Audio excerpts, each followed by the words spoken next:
Both my grandmother and my grandfather, Maria Ayala and Maximo Rodriguez, were born in Chihuahua, Mexico. People fled Mexico across the border into Texas. My dad was born in Colorado City, Texas.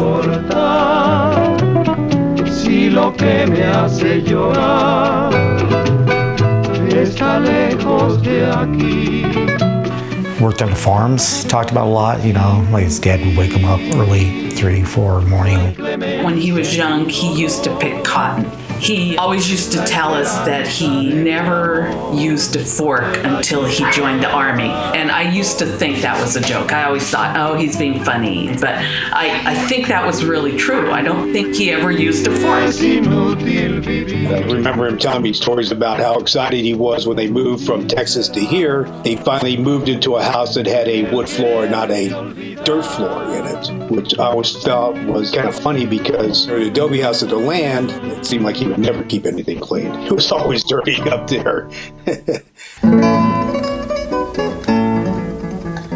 My mother, Juanita, went to a nightclub and my dad was playing in a trio. He was a guitar player and a singer in a band. And they released an actual '78 record. The name of the group was Trios Los Brillantes. And they were playing Trio Los Panchos music. That's where Juanita, she met him to hear him play and sing, to sing and play, and that's where she fell in love with him.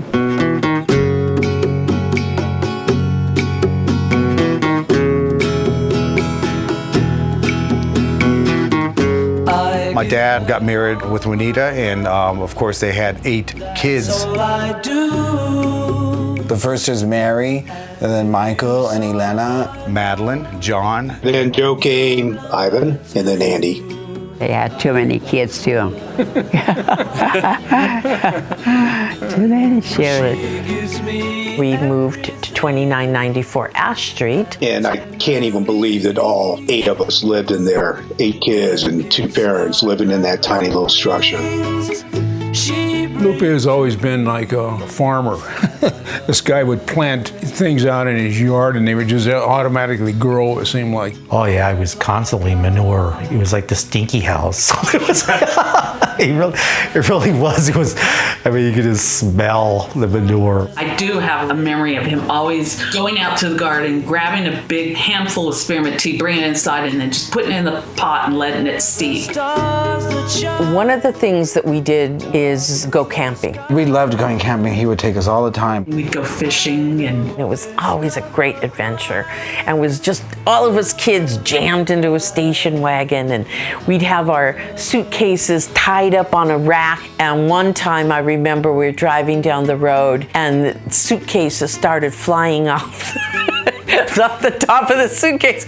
And we're like, Dad, the suitcases are falling. And we'd get to the mountains around 11:30, but it was really steep hill that we would go down, and he would drive down pitch dark, and he would just turn off the lights. He would just scream, he was quite the killer about stuff like that. His love of the mountains and being able to go up to the mountains, even before he bought the land, that I think we all learned to love the mountains as well. Yeah. I'm gonna go up to the top of that rock over there. Oh, up there. Dad's gonna go up to that rock. Okay, don't get lost. I'll be on top and I'll wave. Watch me, huh? All right. Bye-bye. Ah! I heard that. Wow.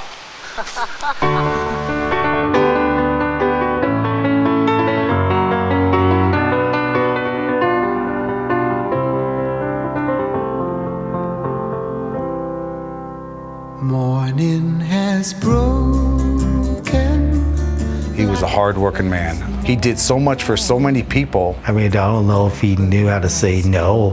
He would do anything for you, never asking for anything in return. Regardless of color or religion. That's the definition of a Christian, you know, is that you love your neighbor as yourself. I would tell him, oh, I'm planning on doing this, and he would just come over and start the project. He always was very helpful.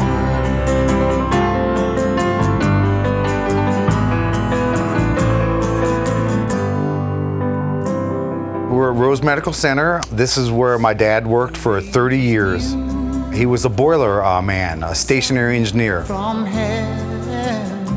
I'm in the office right here where he kind of stayed most of his time at Rose. I think this is probably where a lot of jewelry boxes were made here. I'm assuming, I'm thinking so.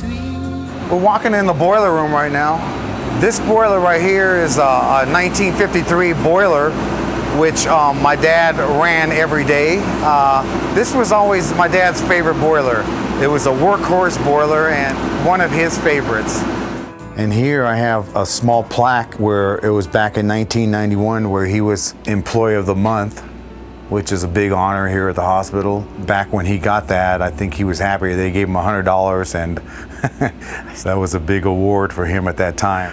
He made a huge impact here at Rose because when he died, I had a lot of people come here and give me a hug and says, you know, I remember your dad worked here and he was a great man, you know, and he hasn't been here for 23 years, so that's quite a bit of he had a touching heart to a lot of people, so. And now you're here. Now I'm here. I'm grateful to my dad for teaching me what he knew, because I wouldn't be here at Rose without my dad.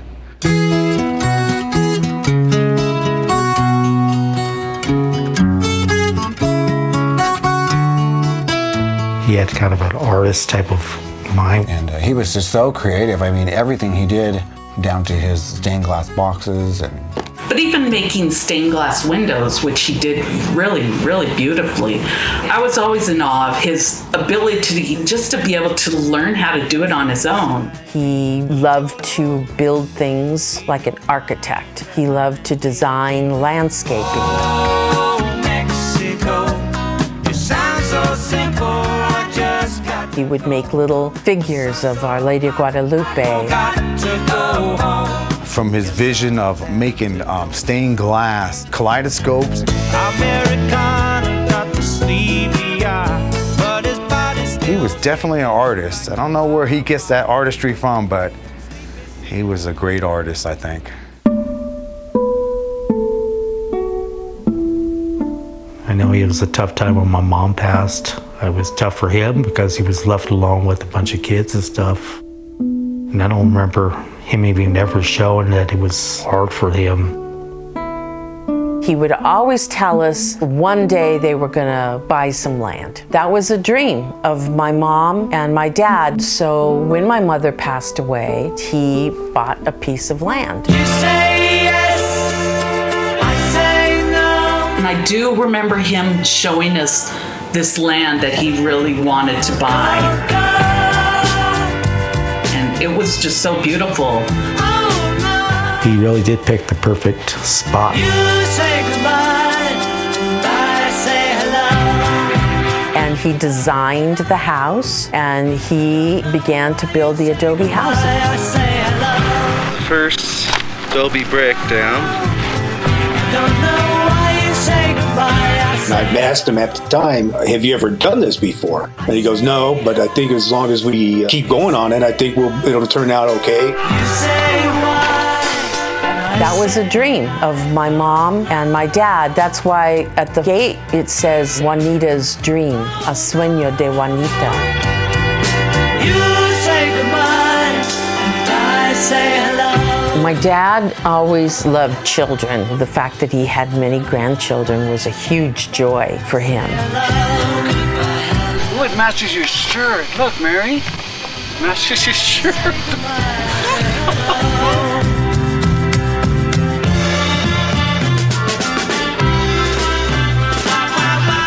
My crazy grandpa that was always joking with us and teasing. He always had like a smirk on his face. He was always kind of humming something. Hi-ho. hi-ho. It's off to work we go. He would quote movies a lot, like Treasure of Sierra Madre, We don't need no badges. I don't have to show you any stinking badges. Casablanca. He's looking at you, kid. One time it was just me and him up here, and actually at this exact pond, we were ice fishing. I think him and I caught over like 40 fish within like 20 minutes. It was crazy. He's always had candy in his pocket. He'd like take out and all this stuff out of his pocket, and he'd have like 10 pieces of candy in there. Most of the time we were at his house in the kitchen, just like always rolling out a lot of tortillas. I think he said he made over 10,000 tortillas in his lifetime. Once we were at the land and we saw bulls, and he made me get out of the car and go make them mad, and then they started chasing us, and I like started bawling, and he was just like making fun of me the whole time. But he was just the one everyone loved, like someone to go to talk. He always knew the right things to say. The 25th of May. This is summertime here in Guffey. This is our summer right here. It's snowing like crazy today.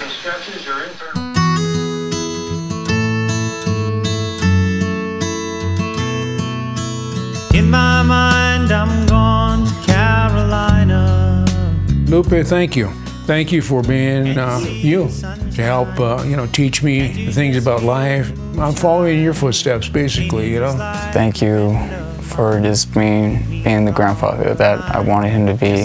Thank you for being my grandpa, and we miss you. Thank you for being such a hardworking and kind man. You did a lot for this world, and you did a lot for me, and I can't thank you enough for that. Here's to Lupe. We need more of them like him around here. To Lupe.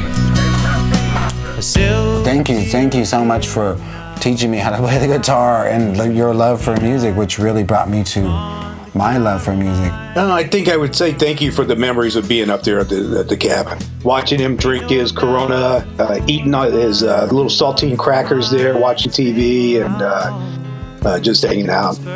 I would just tell him I love him and give him a hug. I was grateful for him helping me with my children, and I told him how much I cared for him and that I missed him. I just held his hand and I told him I loved him. And that was all I needed to say. I would just thank him and tell him I love him. I love you, and thank you for always being a great, fun spirit in my life. Well, I tell him I miss him. I tell him I hope I make him proud. thank you for making my favorite place in the whole world, and I wish you could see it now and spend time with us up there. Yeah, I love you for what you are, Lupe. I mean, I'd probably say, here's looking at you, kid. I thanked him for being my father and for being a great father for all of us. And I told him there was really nothing more that he could do. Nothing more for us. Dad, I love you. I thank you for raising me to be a good, hard-working person, doing the right thing. I owe all that to you.